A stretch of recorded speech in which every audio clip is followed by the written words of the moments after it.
Come right back to you. Shailesh Chandra, who's the President, Electric Mobility Business and Corporate Strategy at Tata Motors, joining in on the show. Shailesh, good to have you on the show.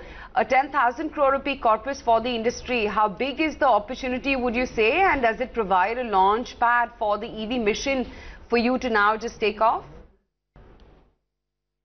Yes, I remember that, I was a bit skeptical about FAME 1, but, at some corner of our mind, we were very sure that government is going to announce it very soon. There was only some uncertainty related to it. But as you know, this is definitely a very commendable step by the government, especially when you see the amount involved of 10,000 crore. I think this is significantly higher than what we were hearing earlier, which was around 5,000, 6,000 crore. And if you compare with FAME 1 incentive, I think the amount is, in tenfolds more than what it was in FAME 1. So the magnitude is significantly high, that also for a 3-year time frame. I think this is a very significant step towards the realization of Vision 2030, which has been set by the government. Very commendable step.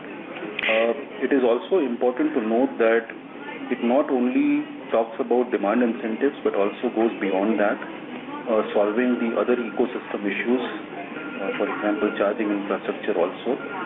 So it's pretty holistic in that manner, and it also clearly, brings out the targets for different categories of automotive. That also is a very bold step, because it brings clarity to all the players operating in different categories of automotive. It also brings other ecosystem players, including the supplier community, to now seriously invest in this electrification, which was right now they were fence sitting, but that also gives a lot of clarity to them. What is also notable is that since now it is cutting across 2-wheelers, 3-wheelers, 4-wheelers and public transport, it's very interesting because it also helps in significant awareness creation about electric vehicles, irrespective of, which person is using what mode of transport. And that will go a big way. Looking to participate in this push?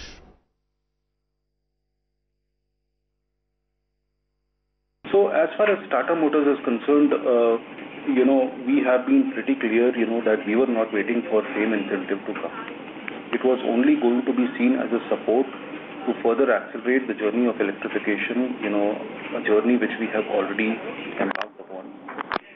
And we remain limited to the scope of products that we currently make, which is cars and commercial vehicles. For us, we are going to play a significant role because the focus of the government is also around public transportation. So we are pretty strong and pioneers as far as electric vehicles are concerned in buses, and so is the case for cars. In the past interactions, I have already mentioned that we have a plan of bringing more choices to the consumers in the Indian market. We are investing heavily in products, both in the category. Could you give us a sense of what your product pipeline is like? So as you know, we have already showcased about 5-6 products so far, which is around 2 clear products in the buses side, which is 9-meter and 12-meter electric bus. And we have showcased the products as far as the cars are concerned, which is Tiago and Tigor. And we are also working on multiple other products going forward, which will come. One of them we are going to display in the Geneva Motor Show, which will be on the 5th of March. And that's broadly the plan. So year after year, we are going to see more and more products coming from Tata Motors. Shailesh, so much for taking our time for us. Let's just pull up the stock of Wockhardt. I think that's an interesting one right now.